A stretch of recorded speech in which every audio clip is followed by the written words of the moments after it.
আসসালামু আলাইকুম সুপ্রিয় দেশবাসী। আমি প্রত্যাশা করি আল্লাহর রহমতে আপনারা ভালোই আছেন। আপনারা ভালো থাকুন, আমার শুভকামনা রইল। জঙ্গি গণহত্যাকারী শেখ হাসিনার রাজধানীর দিলকুশায় যে অগ্রণী ব্যাংকের 751 এবং 753 নম্বর বোল্ট রয়েছে, সেখানে 832 ভরি স্বর্ণ পাওয়া গেছে। বুঝতে পেরেছেন? সে এতদিন বলতো রিক্ত আমি, নিঃস্ব আমি, দেবার কিছু নাই, আছে শুধু ভাঙা বেড়া, দিয়া গেলাম তাই। বাংলাদেশের মানুষকে সে হাতে হারিকেন আর ভাঙা বেড়া ধরিয়ে দিয়ে ও পালিয়ে গেছে। আমি আগে বলেছি, সে কিন্তু আন্তর্জাতিক যে স্বর্ণ চোরাচালান চক্র তার সদস্য। এই যে এয়ারপোর্টে 1000 কেজি স্বর্ণ পাওয়া গেছে, আপনারা জানেন, চোরাচালানের মাধ্যমে। এখান দিয়ে শেখ হাসিনার শত শত টন স্বর্ণ ভারতে চলে গেছে।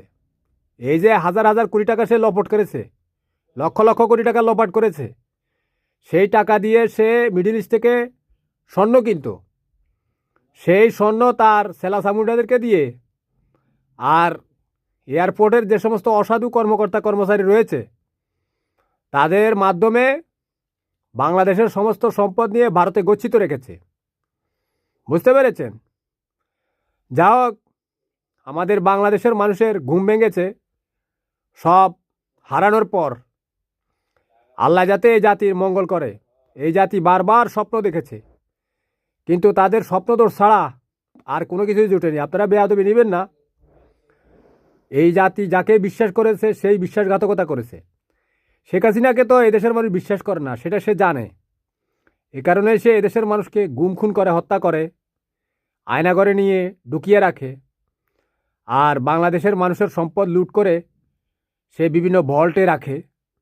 সে যে দুদকে তার এই স্থাবর অস্থাবর সম্পত্তি যে হিসাব দিয়েছে, সেখানে প্রায় 13 লাখ টাকার স্বর্ণ আছে বলে সে জানিয়েছে। কিন্তু এই 832 ভরি স্বর্ণ 2 লাখ টাকা ভরি হিসাবে প্রায় 17 কোটি টাকার মতো স্বর্ণ পাওয়া গেছে। বুঝছেন? আর এদেশের শিক্ষিত যুবক যুবতীরা, তাদের বয়স পেরিয়ে যাচ্ছে, তারা বিয়ে করতে পারছে না।